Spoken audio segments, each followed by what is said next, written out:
G'day, folks. It's great to be able to present this to you, the very first podcast from the team at Made of Stone.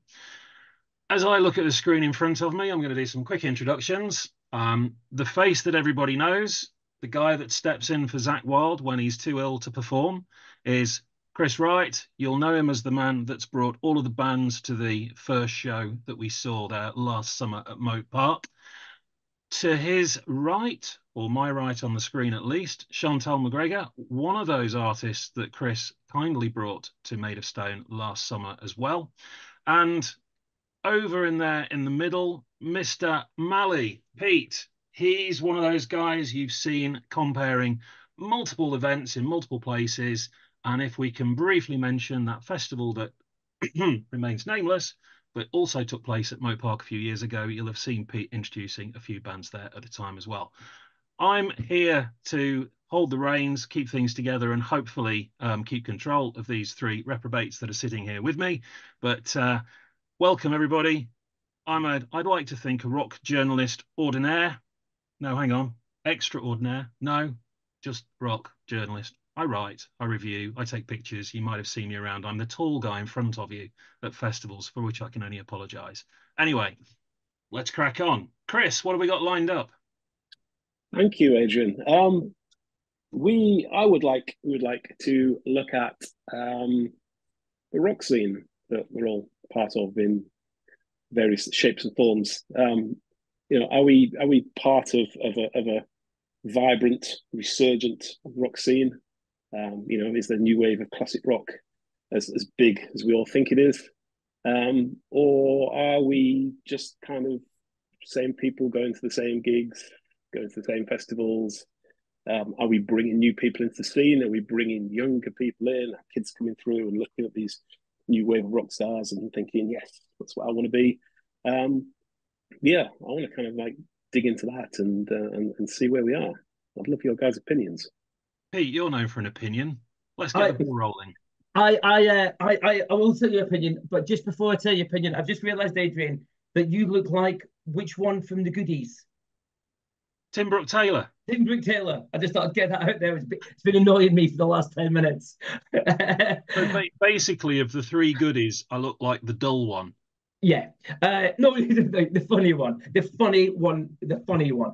Is that the Is first there a 80s resurgence? reference or is that 70s reference? I'm not quite sure of That's the actually goodies. back to the 70s, isn't it? Let's Yeah. call that a 70s. 90s First reference, will we? 70s reference of the night.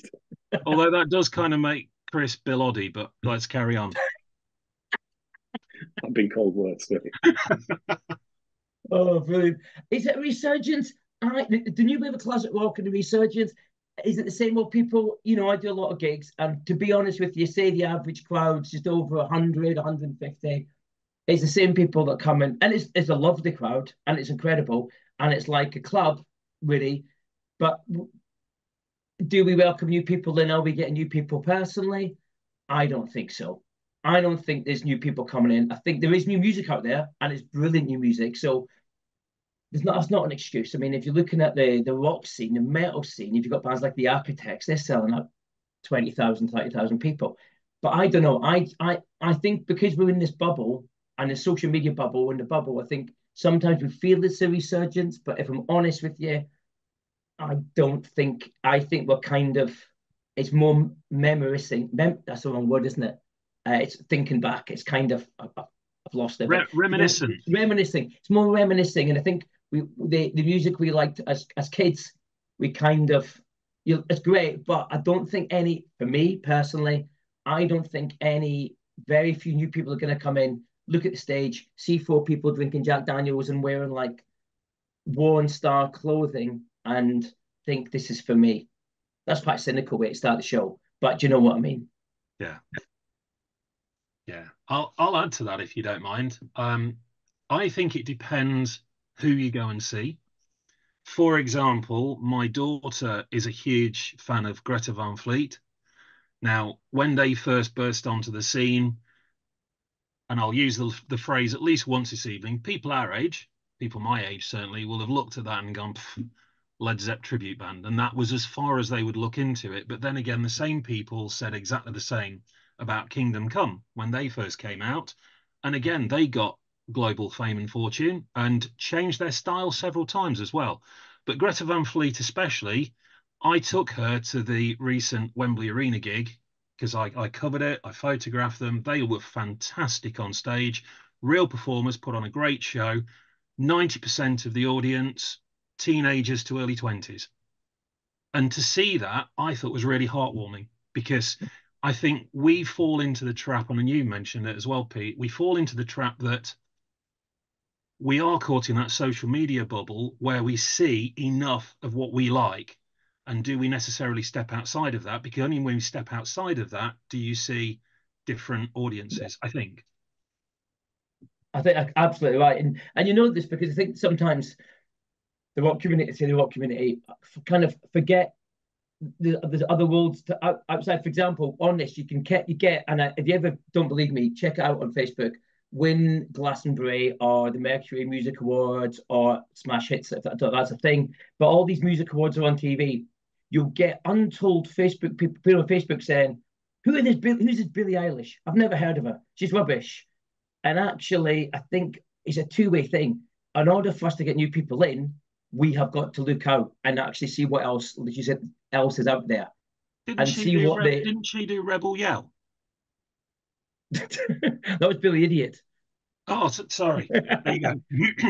But you're right, it is, and I think we always so internal when we think, because we think a lot of people think people on the scene are really, really famous, but actually we just know them.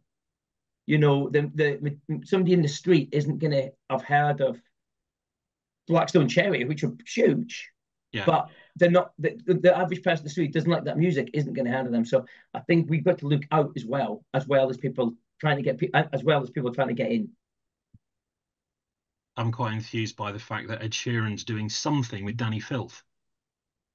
That has the potential to be a great crossover. He's got it in his bones, hasn't he? He wants to do that sort of thing. I mean, heck, he guessed it with The Darkness at Christmas. I think all these crossovers are good. I know Busted. I don't really know much about Busted. I'm not old. I know the kind of pop band going to play guitars. I'm happy with that. So then playing Download, I know it's a different thing, but people are mocking it and saying this is really bad. But I'm thinking it's surely anything that gets anybody else into our music is a good thing. That's exactly the point with Busted, and one of the topics we were going to talk about tonight was the kind of download reaction. But so many people don't realize that Busted were a gateway band for so many young kids. Yeah. And I don't see that as a bad thing. I mean, for me, it was Bon Jovi. Bon Jovi was my gateway band. You know, people might take the mick out of me now to listen to Bon Jovi, but that got me into everything that I'm into now. Never. I will not have one bad word against about John Bon Jovi. I'll let it date. I will tell you all about his aprons. True story. But we're going off topic. I want one now. So Chantel, what are you seeing at gigs? I mean, obviously as a performer, you're front and center. Yeah. Obviously, you're being more of a blues rock artist. I guess your demographic probably skews older because of the music. But what are you seeing? Yeah, I mean, I kind of see it from both sides because I run the record label as well. I see the business side of it, probably more so than a performer side of it, because it's without business, you've not got music. So sad as that is. So it's kind of seeing it from both sides in that I think, because obviously we've played a lot of festivals lately and we're seeing the other bands that are playing at the festivals and the other bands that are on the scene and the whole new wave of classic rock thing. And I think it's like, at the moment, it's a very safe bet to be in that scene where it's like, you know, you wear leather, you swig Jack Daniels, you sing about trucks and Jack Daniels and girls and blah, blah, blah, blah, blah. And it's like, it's been done to death and everybody's been doing it for the last like 30 years. You know, Skid Row did this, it's been done. But it's a safe bet because they know that they're going to get 150 people that are probably in the 40s that'll come because they liked Guns N' Roses in the 80s. And, you know, that sort of demographic, it's an easy, safe bet. Whereas I think there's so much more can be done. And I also think with marketing as well, I think this music has been marketed to this age group and this demographic. And that's why it's not getting to younger people. And I don't even know why. Other than this nostalgia thing, to me, it's just like, well, why are we not marketing this at, teenagers? Teenagers are into Billie Eilish and whatever, and they're listening to other things that are rock. And it's like, well, why are we not marketing the new wave of classic rock at these people? You know, we're marketing it at people that listen to, you know, main rock radio stations and stuff like that. And it's a certain demographic. Instead of going, let's think outside the box with this. How can we market? How can we reach younger people and people that are more enthusiastic and, you know, that want to go out to gigs and want to get out there and support live music? How do we do this? I think that's the point. But do bands know how to reach younger people on different platforms? I mean, through my job, obviously, I'm a marketer by trade, and I know that it's much easier to target people on Facebook and Instagram who like rock music. I can't easily target by paying to target people on TikTok. No, on those demographics. TikTok doesn't allow it. I've tried. So, I can imagine it's much easier, as you say, for bands to just hit that demographic without embracing where the kids are going. Yeah, I think that's a lot to be said in that I think bands, it's easy to look backwards rather than look forwards. You know, you're looking back at what's been done and it's been done to death and going, okay, well, that worked, we'll do the same. Instead of going, well, okay, let's think outside the box a little bit here and go, well, how can we evolve this and how can we get this to a new audience and how can we make this bigger rather than just settling for what we've got and it being a clique and everybody doing the same thing and competing against each other. And it's like, well, you know, what's the point? If you've got a festival that's got 25 bands on that all sound exactly the same, you're going to have a very small group of people that absolutely love it because they've got 25 bands that they can watch nonstop and be absolutely obsessed with.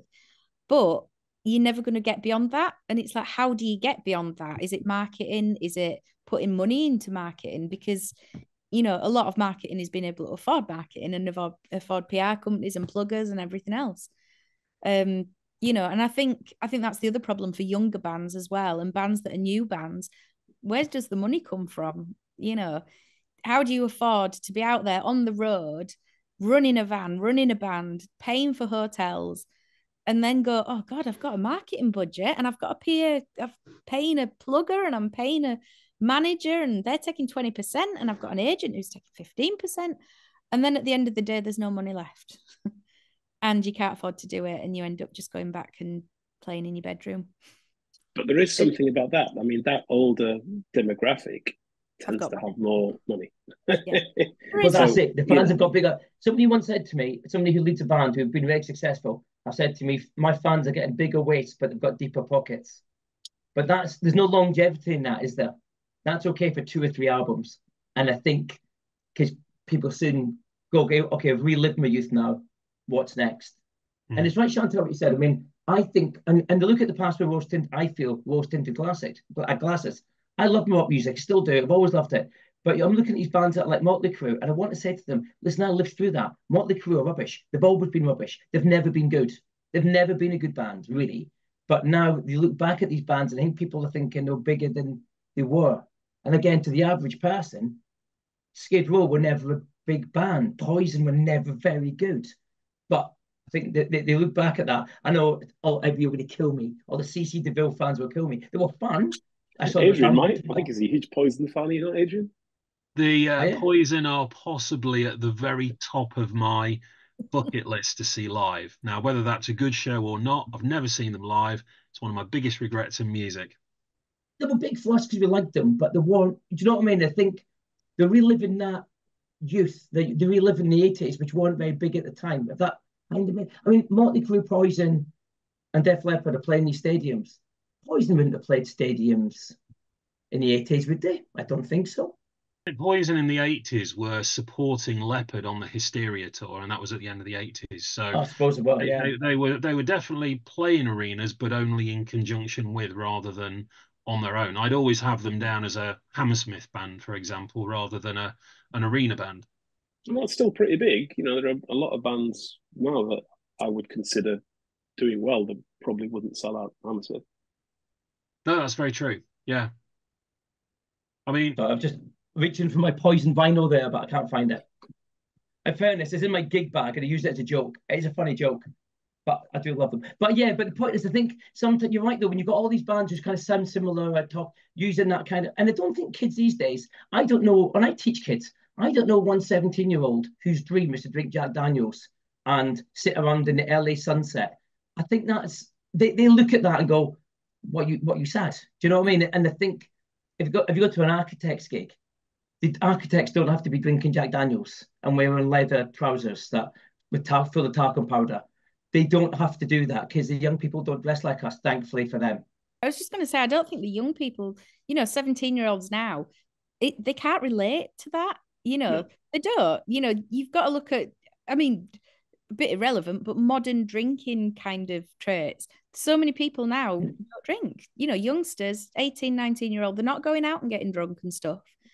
And you go, well, why would they want to listen to a band that's singing about Jack Daniels and pretending to be drunk on stage? And isn't that so rock and roll? And it's being misogynistic, because 17, 18-year-olds, unlikely so, see that as a bad thing. Yeah, it is. It's a negative thing. And, especially the way the world is at the moment, it's like, it's the last thing on earth you want to be kind of portrayed as, is being misogynistic on stage, or that stereotypical, rock and roll lad, really. Yeah. I've got a 17-year-old daughter, and she's not a massive drinker. She likes a drink, but she and a lot of her friends do like spirits. They are very much the flavored vodka generation, I would argue. And I think they don't necessarily do the Jack and Sunset Strip thing because they don't need to. I think we saw that as a lifestyle that was almost just out of reach. Whereas for them, drink is actually far more accessible now than ever it was when we were younger. It was a real stealth exercise to be able to get spirits at 17, 18, even 18 years old to begin with, because A, we couldn't afford it, but B, should we really be doing this? Whereas nowadays, I think actually teenagers probably get brought into a drinking culture a little bit earlier, possibly by their parents, just to make sure they don't go overboard, and they're almost trained in it rather than it being a wild ride and adventure, which is I kind of think what we were going for. Yeah, and I think as 50, well, I'm 50, but I think so when you get to a certain age, like I said, if you're 17, if your daughter, would you really want to see somebody who's 52 years of age on stage with a mullet and a leather jacket drinking Jack Daniels? No, Not at all. Probably just think it's a parody of life, But we're talking about younger bands. Well, there aren't many of the Wacko bands in their kind of 50s. But I think everything that we're saying is correct, and there's a lot to it. But I think musically, there's a big disconnect. I don't think that the younger generation, that classic rock, hard rock, dad rock. I mean, obviously it's huge in America, but over here it just doesn't have that appeal. And if you look at the bands that do relate, they're singing about mental health. They're singing about issues that kids and young people relate to, and the state of things today. I'm not singing about Jack Daniels and women and so on, but also the music. There's such an acceptance of electronic sounds and different styles, different genres, kind of merging in, which I just don't see now. I mean, I like a lot of music, and I guess I tend to heavier in stuff I listen to. I do like heavier modern stuff, but yes, I'm aware that I'm booking for a festival which is considered a bit more rock, and I can appreciate that. But you look at I'm getting pitched bands that I would love to book that I can see as being really big with the younger crowd, but I know it's going to turn off the majority of my audience. And unfortunately, what Chantel said is absolutely spot on. I mean, I feel burned about that. I am booking, a lot of bands that almost sound the same, about the same kind of style and same musically quite similar. And I think for a festival to evolve and maintain long term, and I'm sure Andy Coppins probably would back me up on this with the recent download announcement, is we have to embrace different things. Like, the kids and the youngsters are embracing it, but rock isn't really. Rock is kind of, as you say, staying exactly where it is, where it was, where it has been for 30 years. And even though I enjoy it, or most of it, I don't see any youngsters getting into it anytime soon. I think the problem is the risk as well. If you put a festival on and you put younger bands and hoping to bring a younger audience, and then that doesn't work and you lose your older fan base as well, you've got that risk. And there's so many new festivals that crop up every single year, and they're only small ones that maybe all 300 or 400 people, and then the next year that's it, they've gone and you never hear of it ever again. And you go, well, what happened to that? That looked a really good lineup. But because it's hard to keep that audience that's a core audience, but then introduce younger people. It is so hard and that compromise, and it's such a risk. But we kind of laugh. I think a lot of people have laughed and took fun at downloading. Yes, the lineup isn't everyone's cup of tea, and actually, it's still. I think people in the 40s and 50s are saying, "Oh, it's a new lineup for the kids." And as Avenged Sevenfold and these Fall Out Boy are not young bands. No. They're not young, but they're not young bands. But I think what they're doing, you can see they're and Reading have done it. I know Reading are no longer a rock festival per se, but they're still Glastonbury, the most successful festival in the world. That's managed it. It's got its big old, the old ones, the old classics or whatever, McCartney. But it's also got all the newer bands coming, and that's pretty successful. But I know it's really, you're right, it's a massive risk, and you do need that safety net, I suppose, don't you? The finance to do it. It is a tough one on the small scene. On the small scene, it's nearly impossible. I would imagine. I don't know any festivals that have got that real eclectic mix. There must be some. Chantel, you'll know more than me. You're on a few of them, aren't you? Actually. Yeah, I mean, I'm a tricky one because I keep getting labelled blues, and it's really not blues. It's it's kind of heavy rock with a blues in. Sorry for that introduction. I mean, we're stuck in this thing of playing blues festivals, and we go, well, we're not. We're playing like progressive rock, like it's like prog, and some bits are even melting into a little bit of sort of like really heavy, weird jazz stuff. So it's definitely not blues. And it's kind of like you look at the blues audience and you go, flipping heck, that's really worse than the rock audience, because it's a certain demographic, and that demographic's getting older. And you go to a festival the year after and you go, oh, where's so and so? Where? And you go, oh, they've died. And you're like, oh my God.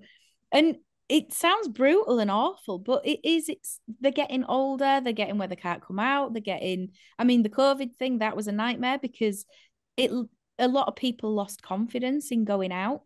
And, whether it was safety as regarding COVID or whatever, or just losing confidence to go out full stop. And because it's that age demographic, it's like you don't really want to lose many because there isn't that many left in the nicest possible way. It's when it happens during a gig, that's when you've got a problem. It does, though. That's the problem. With your prog audience, though, weren't they the first ones to get vaccinated? Oh, I don't know. Well, it was over 75s, I think, wasn't it? So, yeah. Oh, yeah, good point. See, but I find that really weird. Not the COVID thing, the prog thing, because I'm really into Steven Wilson and Porcupine Tree. So I've been to the Steven Wilson gigs recently and everything, and it's a younger audience. It's a real cross of demographic. Really? You've got the dads there that are my dad's age, then you've got people that are sort of my age, then you've got kids that are like sort of 18-year-old that are getting into Porcupine Tree because their older siblings or the parents have listened to it and stuff. And you think, but you'll always get that. But you'll get that with the classic rock, and we do see younger people at these gigs and festivals, but there's not many, and they come with the parents. But that was the weird thing. There were quite a lot of them. And another weird gig that I went to see Corey Wong, which he's kind of like funk guitar stuff. And I thought, oh, it's just going to be like, look, because it's all instrumental work as well. So I was expecting like, the kind of Steve Vai audience that would be wanting to sit there and analyze what, strumming techniques he's using and all this, mainly men. I was expecting that. And I'm like, this is young people, and there's like 50% women. And these are people that are sort of like maybe between 18 and 35, like mainly. Oh. And this was at like, I think it was the Apollo or something in London or so. It were a big, probably about 4,000 capacity. And I'm going, how's this work? It was totally unexpected because you would expect that style of music and that, that genre and everything, that sort of virtuosity thing to be, 50-odd-year-old men, not, women, 50% demographic for it. And some bands do it, don't they? I mean, there's another massive band. The Foo Fighters couldn't be more classic rock. If they couldn't be more classic rock, and they sell it. Now, they've got a name and they've got Dave Grohl, but youngsters like the Foo Fighters, how can't we get youngsters in? You know what I mean? And again, they are very classic rock, but they don't sing about nonsense, and they're nice people. And 30 years old as well, in terms of how long they've been around. After Nirvana closed, obviously they came out of the ashes and they've done nothing but go up the bill since then. I mean, I remember seeing them at V Festival as the main support to the Chili Peppers, I think in the year 2000. And look how they've climbed the ladder since then. I mean, it's been fantastic. I mean, they can play the Olympic Stadium and sell it out 2 or 3 nights in a row, can't they? And they're not a parody.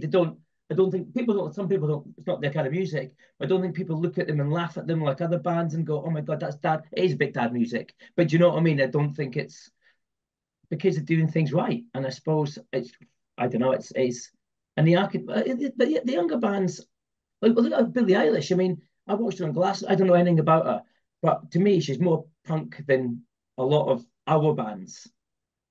And a lot of our bands, I think we're really rock and roll, really punk. This is pop rubbish. It was a great show. It was great. Look, Stormzy, not my kind of music at all, not my bag. But I watched it as a live performance, thinking, "Wow, that's incredible." And obviously, but it's not just like young black men who like Stormzy. It's a wide variety. So I think that's the key, isn't it? We need to get to widen our demographic.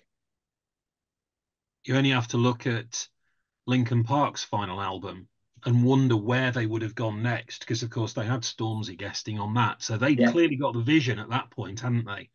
And it's a shame that One More Light just didn't continue for them, obviously having lost Chester. But what we might have mocked at the time, because it's not what we wanted from it wasn't the first 2 albums all over again, actually maybe they were onto something and they were indeed heading in the right direction. Rock fans, like I said at the start, do we need to look out and not go, oh, they don't understand our music? Do we need to look out and go, what can we learn from this? What can we learn from 18-year-olds? Because 18-year-olds know what they like, and we need to know what they like. We try to get them in. Like Maidenstone's a fantastic festival, great. And I think if you came to it, if an 18-year-old came to it, would they go away with a few favorite bands, or would they go and genuine question going, yeah, that was really good. That's what happens when you get old. Oh, I like it. Do you know what I mean? I'd like to think a little bit of both. I mean, yeah, absolutely. And if you look at last year, and I've got friends who came last year who I've never been before. I've told you this before, and I'm not just saying this because Chantel's here. I like Outlaw Orchestra, Chantal McGregor, because they're not the usual. They're not standard. It is different. What you're watching, and you're listening to great music, but you also, it's a theatre. I always think with Chantal and Outlaw Orchestra, it's a theatre experience. You're watching people on stage who are lovely and fun, and charming, and it's so different. You know what I mean? And I think bands like that are if people came in to see them, I think they would all leave as fans. Because we are fairly new, we're not that set or established in a certain direction, even though some agents already think we are classic rock and won't even consider when I put an offer in for anything heavier than that. But a lot of other agents are quite understanding and are quite keen to get, different bands through. We haven't announced it yet. There are a couple of bands that will be announced next time, which I think the classic rock and Rambling Man faithful will probably bring tears to their eyes watching them, but they're going to be amazing. And there's definitely. You know what, Chris? I know we can't say it out loud, but I know you've got Puck's face. I am very excited. I'm so tempted. But yeah, which one? Which Puck's Fizz? There's 2 of them. Put them on each stage each and have them fight it out. Puck's Fizz brawling. Yeah, I go for Cheryl Baker. I put money on her. Oh, always back Baker, mate. Brings to mind Celebrity Deathmatch. We should bring that back. Oh, I missed that. Yeah, that was great. This would be the real life version as well. That'd be now that'd pull the crowds in. Chantal versus Keela Mack, fight to the death. Oh, she's energetic. Yeah, but you're from Yorkshire. I've had a fight in my life. I don't know what to do. That's a good way to go. Yeah. I'd run away. That's my tactic. Just run away. Right answer. Hide behind somebody bigger than you. Chris, you mentioned about being new and being able to take the odd risk. I mean, Mm. a couple of the bands that you put on last year, the Hunter being one of them, and also Skindred as well. Not your classic Moat Park fare from earlier years, but absolutely the reason that I've been getting the train to work in London every day for about the last 10 or 15 years now with a lady that lives about 5 minutes down the road from me. I know her daughter really well. She's in her mid-20s. She was there with three of her friends to see the Hunter more than anybody and lost their minds at Skindred and in terms of just how much energy and how much they enjoyed it. They were the two highlights for them. Whereas if you do speak to your typical classic rock audience, they would probably be two of the bands that they'd have dismissed. Yeah, that's absolutely right. And I think that, we're not download size. I don't have 200 slots to play with, but there's still enough room to add a little bit of variety. I mean, look, I get criticised from all sides. Why haven't I booked any prog bands? Chantal was saying, maybe I should look that way now. Why haven't I booked Southern rock bands, which is harder than most people think? Why haven't I booked this? And it's one of those things. It's like, who do you try and appease? Everybody? Well, I mean, Andy Copping tries that on a yearly basis and gets battered from all angles for it. When we started, we kind of sat down and said, look, we're obviously going to get Rambling Man comparisons, but we don't want to do Rambling Man. It would have been kind of easy and lazy to do Rambling Man because, yes, we wouldn't have been able to pay for Scorpions and so on and so forth, but we could have replicated that lineup as best we can with the bands that we could at our level. And I mean, Rambling Man were putting in twice our capacity, but we didn't want to do it. We didn't feel comfortable doing it. There's a prog festival in Kent that's done quite well. Black Deer picked up a lot of the sort of bluesy Americanas, and I mean, since when Rambling Man went down, I think a lot of other festivals took up that slack and actually did quite well out of Rambling Man. But I don't want to compete with those festivals, and I want to chart our own path. And for me, it will always be a hard rock festival, but I'm very happy to delve into blues, Southern American, heavy metal, and go beyond that. And I think next year you'll see even more. I will be booking smaller, heavier bands that appeal to a younger crowd. So I'm thinking bands like St. Agnes, Calva Louise, those kind of bands that, at the minute are just kind of low to mid with sort of radar or just kind of knocking on downloads door. But I think we need to get some of those through a Moat Park. If you can throw in a bit of electronic in there as well for that crossover sound, bands like Electric Callboy, Orgasm. for example, or that sort of Oh, style. Orgasm, yeah. I would book Electric Callboy in a heartbeat, and I'll get beaten up from all sides. In fact, before I took on the booking from Made of Stone, it was half the lineup from last year was actually booked by someone else, but I was part of the team, and I got them to inquire about Electric Callboy, and they weren't available. But I would headline those guys any day of the week because they are the best live band around. I've never seen anyone work a crowd better. No. But yeah, absolutely. Saw them at Copenhagen last summer. That was 35,000 people, and I've never seen a festival floor just bouncing as one. Unbelievable. Absolutely fantastic. Do you know what you said that, right? And this been years ago, I went to Reading and Core played. And I remember because it was Linkin Park on one stage, Core on the other. And Reading obviously is young, as a fairly younger crowd. And I was sitting there going, I was watching Linkin Park. I absolutely love Linkin Park. I thought, I wonder what they're thinking of. Sorry, no, it wasn't Core, Madness. Madness. On halfway through the day. And these young, you could see they were coming on. Madness are like for the old boys. And it was so weird seeing the whole place just jump up and down. All these kids who didn't really know who Madness were, but within minutes they've got the aura around them. Yeah. And some bands who I think are timeless.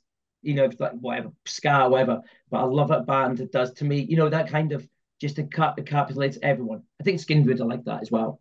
You just you might not particularly love the music, but you're caught in the moment. Yeah, you can't ignore a live performance from them at all.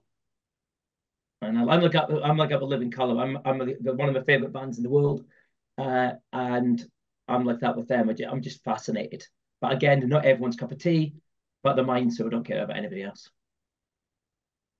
No, I hear you. No, exactly what you mean. It is that energy and enthusiasm, definitely, that makes all the difference. And if they can carry that into the crowd, goodness, watching that crowd respond like that. I mean, it's as exciting and fun to watch the crowd as it is the band sometimes. Oh, well, yeah, and the opposite way, you can get these massive megastar, brilliant musicians on stage, and sometimes they're a bit bored, and that's great on their own. But when you've got two or three or four on a row, you're kind of like, actually, do you know what? This, I mean, I'm going to say, because I'm not a massive fan, like Yngwie Malmsteen's an amazing guitarist. Absolutely, he's amazing. But after getting hit in the face by a plate from again, I just go to the bar. And I think with like when you get loads of, you're kind of like, yeah, you're amazing, it's amazing. And I think that's the trick of the festival, isn't it? To slide in. So when you say you can appease everyone, you can't appease everyone, but you can. Everyone's going to leave with a different favorite. Very true. And I think you've won then. I think if you've discovered a new band that you wouldn't think about going to see normally, maybe it's not your cup of tea like Skindred or whatever, Chantel, Outlaw Orchestra, anything slightly different, and you're leaving going, actually, do you know what? They're memorable. You've won as a festival. Yeah, you've only got to look at the response of recently going to see the Sleep Token. They've gone from being a support band, middle of the afternoon at festivals, headlining the Sophie tent at Bloodstock, sold out show at Wembley Arena in the space of 10 minutes from the tickets going on sale. And that's all in the space of a handful of years. Yeah. So, and that's a young crowd going to see them as well. So there's definitely the appetite, sort of rewinding all the way back to what, Chris's original question on this. The appetite for the music is there. There are multiple age groups going out to gigs. Finding the right mix to draw an audience from all demographics into one place, yeah, that's got to be a challenge, hasn't it? But your Sleep Tokens, your Electric Callboys, they're not playing classic rock. And this brings No, me I back to what I agree. was saying about, is the classic rock sound, does it appeal to what band can make that sound, hard rock, heavy rock, whatever, appeal to a 15, 16, 17, 18-year-old, whether it's introducing other instruments, making it a little bit more modern, a little bit heavier, different vocals, actually like song lyrics that reflect a wider thing than Tight Trousers and Jack Daniels. I don't know, because I don't see it. But that comes back to the point about it. Surely it's a good song is a good song, and if it's Absolutely. performed well. So are we Yeah. are we lacking not good bands, but good songs from those bands? Do we need more of those anthemic, if we are talking classic rock, we need more of those anthemic tracks that lodge themselves in the brains of the listeners. Maybe what we've got is a vast number of quality, talented musicians that can play the back catalogue from the classic rock bands of old and also write their own material. But does their own material need to take a step up? I think songwriting is key. I mean, every year at Made of Stone, we open up applications for people to apply predominantly for the third stage, the rising stage. But if someone blew our minds, we would obviously consider one of the other stages. We had 172, 173 applications this year, and I listened to every single one, most of them in batches, and it's an interesting experience. As it's as good as it is bad. There are a lot of talented musicians, a lot of great bands, but not a lot of songs that really, really stand out. Now I'm listening to a band, I'm thinking, yeah, they do a job. They're decent. They would do a job, but they're not grabbing me and shaking me and saying that these guys are future headliners. And I think what you said is absolutely key. It's all in the song, and I'm not seeing it as much as I'd like to. Not quite sure where they're trying to go with it sometimes because commercial airplay is difficult to get, I suppose. And maybe they don't get the feedback that they should because back in the day there'd have probably been less of them as well, and there'd be less competition for the airwaves. But there's something that's, I don't know, lacking. Maybe they're too technically competent. Maybe they need to be a little bit trashy, unorthodox, and not that good to begin with. I mean, Pete nailed it on the head when he was talking about, say, early Motley Crue. You're never going to win awards for the quality of the musicianship there, but the songs work because it was attitude and edgy and made you feel alive when you listened to it. And the same to a degree with Poison as well. I mean, again, Pete mentioned CC and his guitar playing. he's no Steve Vai, but he did enough to be able to make the songs catchy along with the other three as well. And I think those you're songs right, matter. but we're getting that attitude from Orgasm, Scene Queen, these kind of artists. I don't see it in so much in the kind of rock world, the traditional rock world, No. because I don't think a lot of bands can see attitude to them is what you're saying, like, you know, act like Motley Crue were 30 years ago. It's not attitude that's connecting with a younger crowd. Well, look at the big bands that are kind of old hat now, I suppose, for the younger crowd, and the big sort of the middle age group, like the big ones like Killers and Kings of Leon. I suppose at one point getting these big festival tunes worked in. The Kings of Leons are a good band, but they had a couple of these massive festival tunes, didn't they? Quite cleverly written, but they were a headline act. People like them. They look good. They don't play the big man. They don't, you know. And I think maybe we just got to, I don't know. I would like to see bands our age lose that image. I think selfishly, I think it would help the youngsters coming up. I think another part of the problem is with the younger bands and the sort of newer bands that are coming onto the scene. Nobody's giving them any. I don't mean it negatively, but nobody's giving any constructive criticism. Everybody's just going, "Oh my God, you're the best band I've ever seen. You're so good." And all the fans are blowing smoke and going, "You're the best thing. You're so big. You're so wonderful. Everything's perfect. Don't ever change. You're perfect."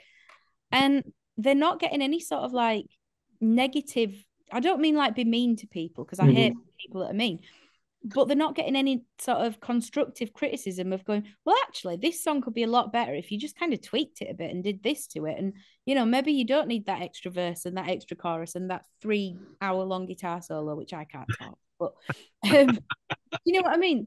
Because they've got so many yes people around them. That's it, yeah. People around them. And all the mates are telling them how amazing they are and that they're rock stars and all this. And there's nobody actually bringing them back down to earth and going, well, actually, this could be better if you tried it this way, or if you kind of approached it in a different way, or, you know, maybe think about things a bit more outside the box, because they don't want to offend them, they don't want to upset them, and they want them to think that they're rock stars. But, you know, there's none of that kind of realism where it's like, well, actually, it's a bit of a crap song. Is that because we don't have A&R people and record labels that were kind of the gatekeepers, that, you know, that a band would butt up against someone like this and get shut down? Maybe. I mean, kind of the A&R thing's totally pretty much gone, hasn't it? It's, you know, that's what I mean. You know, bands aren't getting that. And do you think it's also with, I was chatting with a band recently about this, about the using social media and creating kind of super fans. It's great, but it also means that all these fans literally think they're so connected with the bands because they can put a private message to them, they'll get a reply. You know, they buy merch, they become super fans, they tell all their other friends about it. They want this band to be successful because then they were in on the ground, and like the lead singer is my mate. I've got lots of pictures. So see, like it's like you said, there's a bubble of people blowing smoke. Yeah. And there's no one on the other side hitting them down because there's no gatekeepers as such. It's just a kind of free for all. Yeah, it is. And I mean, you know, I met bands at Made of Stone and stuff like that and other festivals that they've got managers there with them. And I'm going, what have you got a manager for? You know, self-manage it. Why do you need a manager that's blowing smoke up your bum, basically? Because that's all they're doing, these managers that are taking 20% and going, well, you know, I'll drive the van and pretend I'm a manager. And it's like, well, you're driving van, aren't you, really? And just telling everybody how brilliant they are. And it's like these bands kind of think, well, if we get a manager, that means that we're successful. Instead of looking at it and going, if we get a manager, we're spending 20% of this gig fee on somebody who's just sitting there to tell us how great we are. When and the sad thing with that, the managers are sometimes fans. Yeah.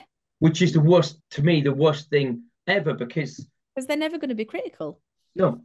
You know, they're never going to give advice that's, well, I mean, if they're not even in the industry, it's how do you give advice on something that you're not in the industry for anyway? But if you've just got friends or fans or whatever, or, you know, I mean, you see so many bands that go, oh, yeah, he's my best mate, but he's my manager. And it's like, well, yeah, but he's never, ever going to give you advice that's going to be constructive and say, well, you really balls that one up. You did that gig and you were really not very professional on it. You need to sort yourself out. They're not going to do that. And it's like, well, without this kind of whether you self-manage it yourself and go, well, I need a level of, I'm not happy with how I've done this, and self-criticism, maybe. I don't know. Maybe that's what's lacking. I don't know. Maybe it's funny with that, 'cause I've been offered to manage. I know nothing about management. I've been offered to manage a few bands and said no because I wouldn't know what to do. And what they mean, I think, when they say, "Can you manage me, Pete?" Is, "Can you get us on the festivals that you compare?" Is probably what they mean. But it's interesting because a lot of them, I sort of ask the questions, well, what do you want? Where do you want to go? And they say, "I want to be famous. I want to be a household name. I want to be this." And when you play these big festivals like Main Stone or Stone Dead, these amazing festivals, I want to say a lot of the bands, I say to a lot of the bands, listen, you've played in front of 4,000 people, whatever you played. This is a great experience. You're so lucky to do this. What an experience. This is amazing. Sometimes don't think of it as a step up. Just think of it as an absolutely incredible experience. And I think that comes with age. And I think if you're young and you've got like a manager, like you said, like you're always going to be trying to get up and up and up, and there's nowhere else to go to some of these bands. And all it's going to end up is arguments and sadness. But you're right. I think we've got this mini world that's not real.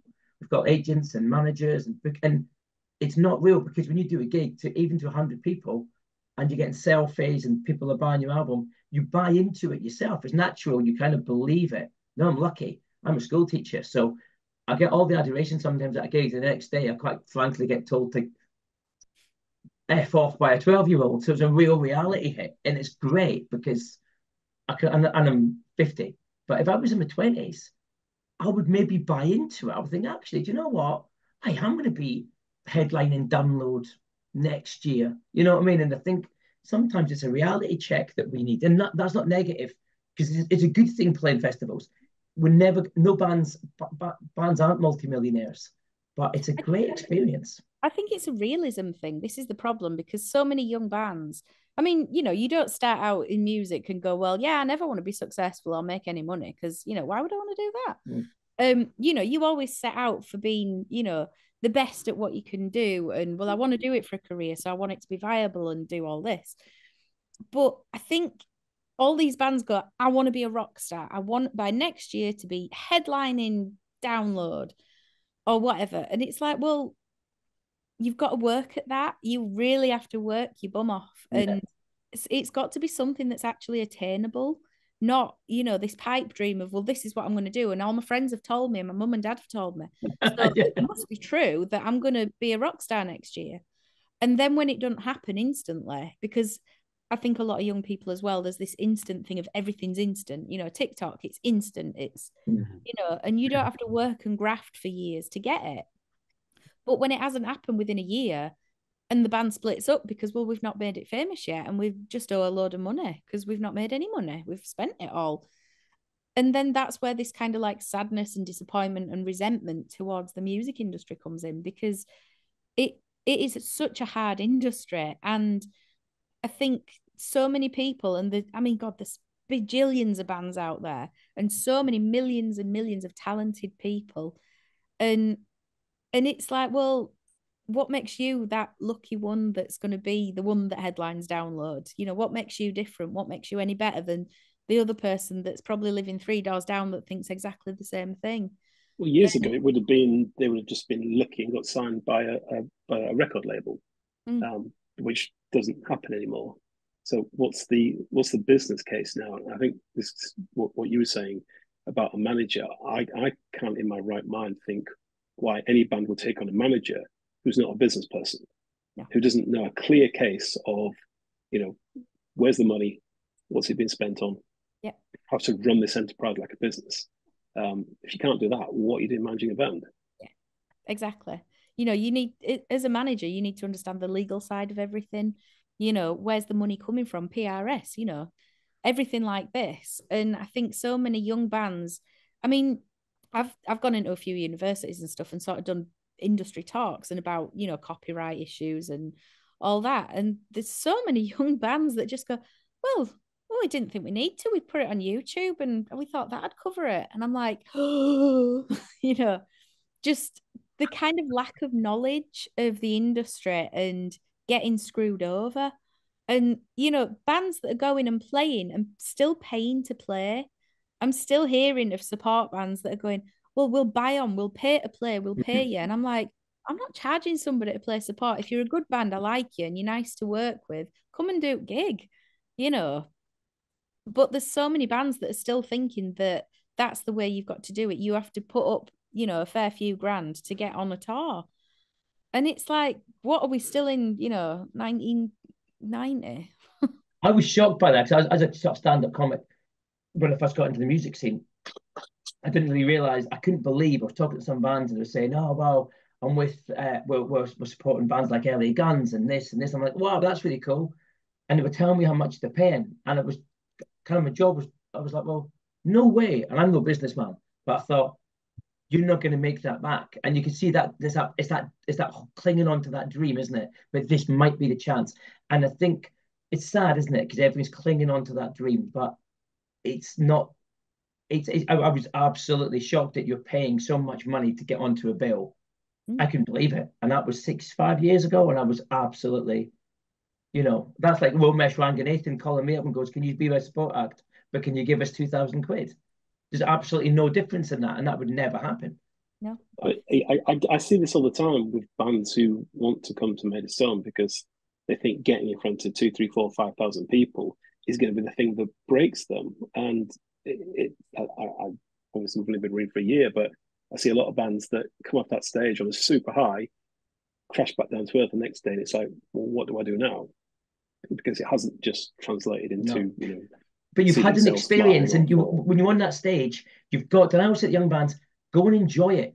Go and enjoy it. Don't think of it as the next step, because I think the big one for me is like Stone Dead. A lot of people play Stone Dead. The next day they play Rockbridge, and I always say, because I kind of compare, and I say, listen, Rockbridge is an amazing festival. It's small. It's inside. It's like a football ground.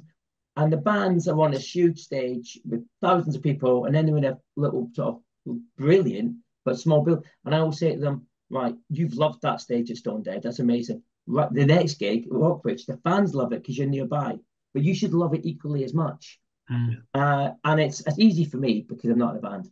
But I feel like I'm being negative, but I'm saying, listen, don't. You've not done Made in Stone, then you're not going to do Reading, then you're not going to do Download. It doesn't work like that. That's not life. But you've like you said, you've played on a stage with thousands of people have watched your art. I know it's not going to pay the bills, but how lucky is that? How grateful you gave everybody joy for an hour, and if you make it big after that, or if it goes with a step up, amazing, good on you. But you can't rely on that, and you can't. I don't think you can think that. But then I'm not, like I said, I'm not in a band, so it's easy for me to be philosophical when it's not my money, if that makes sense. We've covered quite a lot. We've gone from talking about the rock scene to bringing new people in, to festival lineups, to why bands shouldn't have managers. To but be honest, Chris. I know you're keeping it under your hat, but is it Taylor Swift for Made in Stone? Because I'm there if it is. I am there if it is. It would be tempting because, you know, I mean, she puts a lot of bums on seats, bums on grass. She puts many bums on seats. Did you put my bum on a seat as well? I'll be there definitely. I'm 50. No, I mean, I'm keen to throw some curveballs, but I think that would be a little too curve in not in a good way. You know, just bringing in one of the biggest pop acts in the world. I would draw your attention to the fact that she did the country music television event with Def Leppard. She knows every Leppard song inside out. Yeah, she was. She was a country artist before she was a pop artist. She was verging on southern rock at that point. I mean, it's brilliant stuff, her early material. And if you ever get the chance, that show she did in wherever it was at the Country Music Awards with Leppard, full set. It's a good hour and a half of music. It's brilliant. I'm going for, and I'm hoping for, and I don't know if Chris, you can do any good in this one. I'm hoping next year for a headline tour, Swift McGregor, double headline tour. That's what I'm hoping for. I don't know, is that a thing you could sort out? Yeah, why not? On that basis, then, Chantal, what are your fans called? Because obviously you've got Swifties on Taylor's side. Are yours Greg's? I don't know. It sound like a pasty shop, though. The best. I don't want to call them Tellies either, because they sound like some sort of like kids' TV show with Telly Greg's. Telly Greg's. Oh my god! Now it sounds like a Greg's TV advert. I don't want to advertise pasties. I know. Got to work out what you're going to call your fans. You want to advertise air fryers. Oh God, yeah. Do you know what? I'm thinking I might actually write a song about Ninja air fryers and tag them in that with because I've got the video for that now. To those who don't know, it was one of the best live moments. I was watching Chantal on stage, and she was talking about air fryers for whatever it is, it's Chantal. Do you know what I mean? And there's a massive digital board behind her, with her image in it, and it made me laugh. Just before that, you turned around to this huge digital image, and in unrock star, unegotistical ways, Chantal ways, you looked around, you looked at the audience, went, "Oh my God, is that my roots? They're really bad." And Well, then yeah, you start because I've talking. not realised the camera was there, and I was like, "Oh my God." Then you start talking about air fryers, and the next thing you know, the guy in the Sunderland Light Desk, who was fantastic, put some just like put words on a shoe case that just said Ninja air fryers, and everybody's laughing, and you were playing along, not saying it. Oh, it was a moment. It was a moment. It certainly was something. I didn't get a free one. I had to buy it from Argos, though. Good plug for Argos, though. So there you go. That is true. The other shops were available with small blue pens. Well, no, they weren't at the time because everybody bought a Ninja air fryer for Christmas. I'm going to try and get some sponsorship from Ninja and Argos tomorrow. Yeah. Yeah. Oh God, I've got a Ninja air fryer. I don't want to be all middle class, but it's a game changer. That's the next podcast. Forget the bands, Chris. The bands will all chat. We've agreed. Is Pete middle class? We're bored of the music. Let's do air fryers versus microwaves. What musicians have what? There you go. Sounds good. Episode 2. I bet Glenn Hughes has got neither. I bet he's just got a magic pot that heats everything up. Let's get him on. Like a cauldron. I bet he's got a crock pot. He'll have a crock pot, I reckon. I can imagine Marco Mendoza's air fryer. It's an imaginary one. I love Marco, but it's absolutely mental. And you can imagine just like this imagining Marco. You're just putting it in a cupboard. You're putting your food in a cupboard, mate. But Marco is Marco, so he can do what he wants. I want to poke around Rockstar's kitchens, like through the keyhole.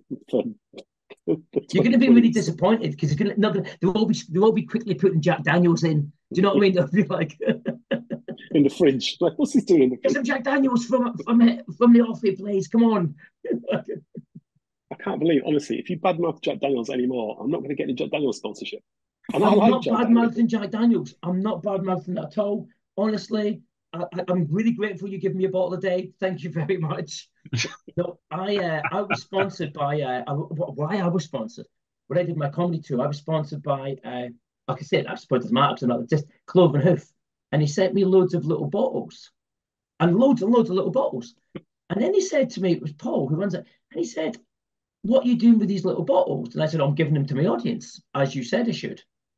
And he said, "Really? Because I believe you were just drinking them yourself backstage," which of course I was. He wasn't too impressed. But then when I told him that, what would he do? He went, "Yeah, fair point." It was weird. Yeah, I had to wear a Cloven Hoof t-shirt. They gave me loads of Cloven Hoof. I don't particularly like rum, but I learned to like it. Do you know what I mean? It was great. So maybe that's yes. Well done. I'm just going to make a note of this. Cloven Hoof. They're not a thing anymore, are they? Unfortunately. I know, sorry, but other rum companies are. Cannot get any sponsorship. What's going on?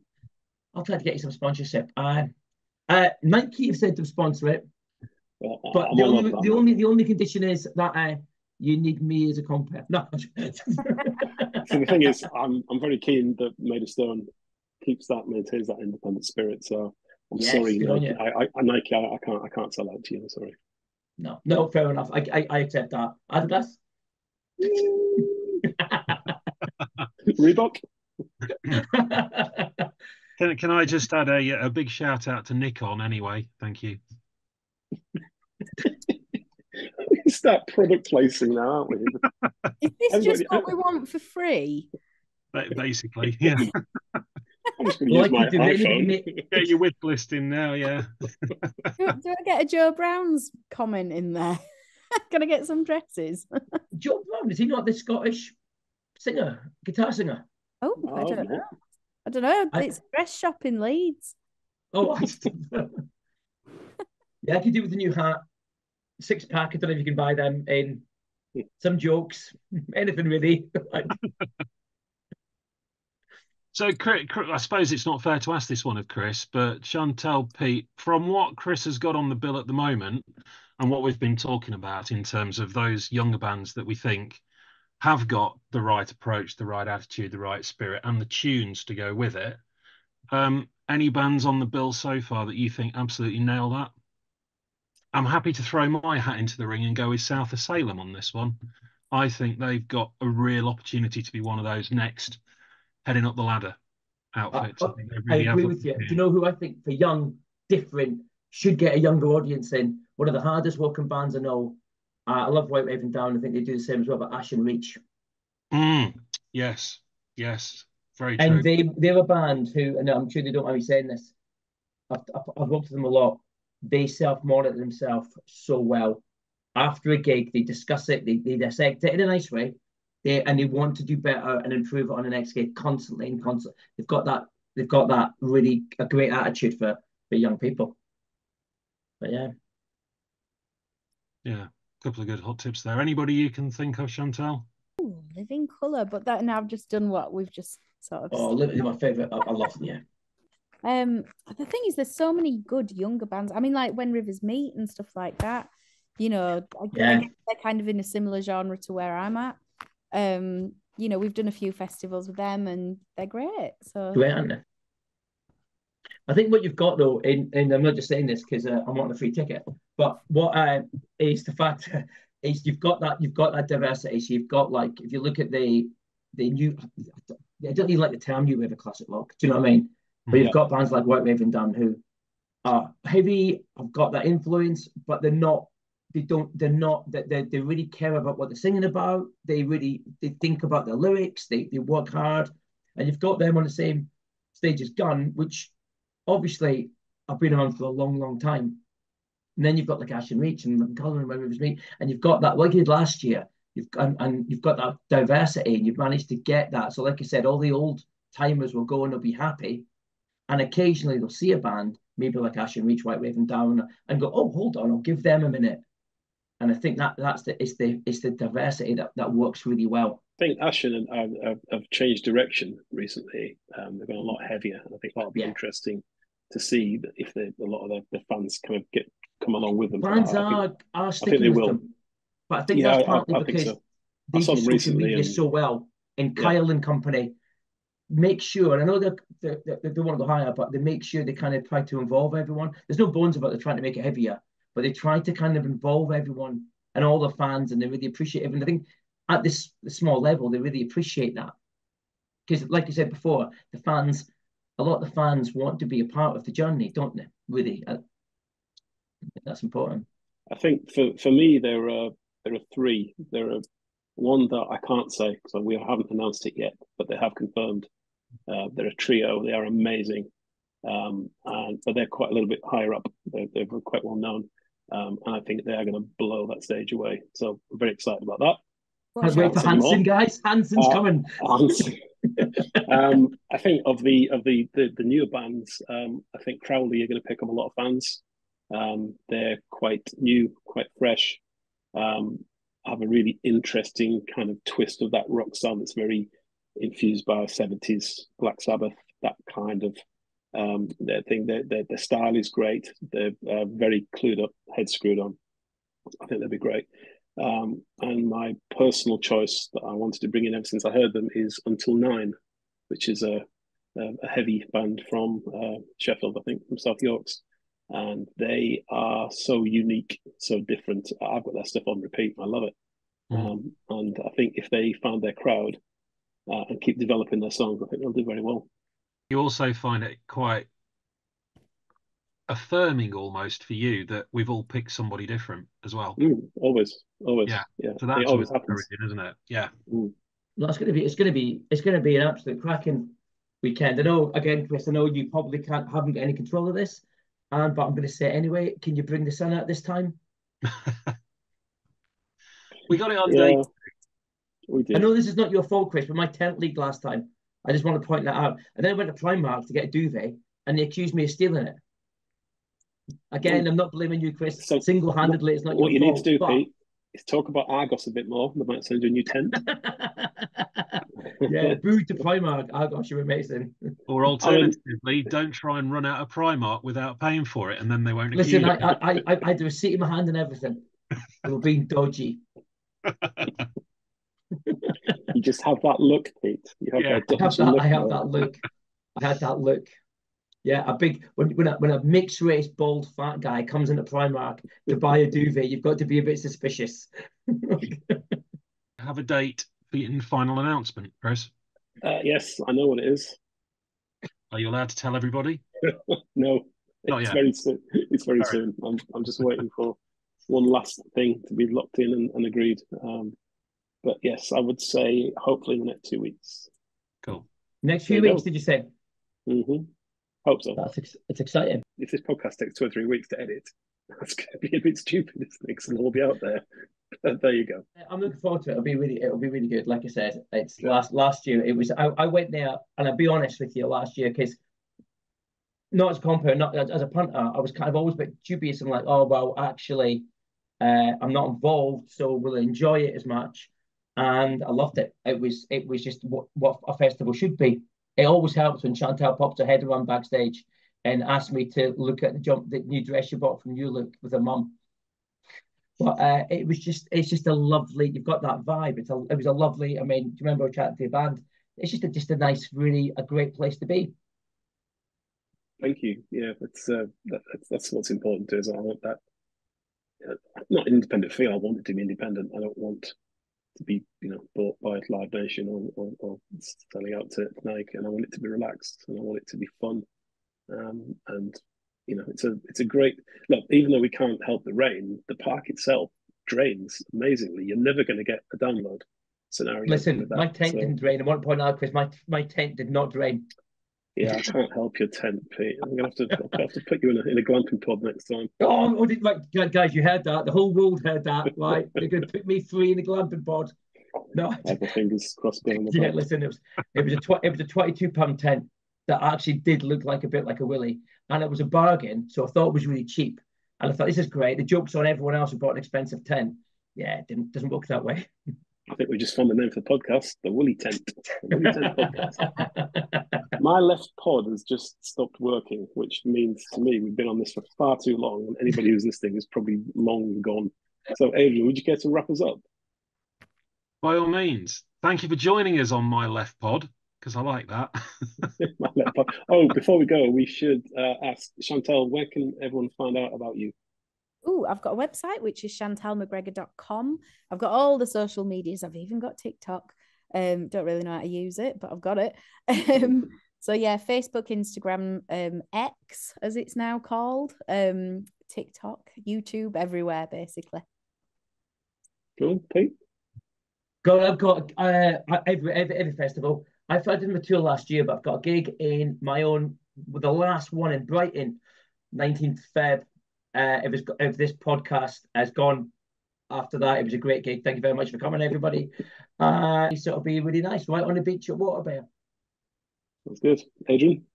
Well, I've thoroughly enjoyed this, and I have to say, if anybody wants to check out anything we've written about previously, please have a look at myglobalmind.com, where you'll find all of our articles, reviews, all the footage, photographs, reviews from this on all the days last year as well. Yeah, check us out, get in touch, sign up, tell your friends. And I'm at madestonefestival.com. And if you want to chat with me, I'm in the official supporters group on Facebook, Maidstone Official Supporters Group. And yeah, if you haven't got tickets, madestonefestival.com. Everyone should have tickets. You'd be a fool not to have tickets by now. Best show of the summer, guaranteed. You'd be a fool. The best show of the summer, the best show ever. There'll be somebody on the weekend before going, I was going to get tickets, I didn't get around to it, and now has anybody got one? There's always one, isn't there? Yeah, there'll be somebody saying, the Rolling Stones got a new album out. Can they headline? Oh, don't. I'm laughing we'll do an entire podcast on strange festival requests at some point, and hopefully I will enlighten people how it's never going to get the Rolling Stones back anytime soon. You heard it first, guys. Maidstone will never get the Rolling Stones. Premier. let me just quickly wrap this up then. I'd like to thank Pete and Chantal for providing some top-notch entertainment for us this evening. I'd like to thank our editor, videographer, sound engineer, and all-round good guy, Chris, for just helping us pull all of this together for something that we never necessarily thought we'd manage to pull off. But here we go. The first one is in the bag, albeit edited down from the 5-hour version that we recorded to what you're hearing today. And yeah, so from the four of us, I hope you've enjoyed it. And well, let's do it all again.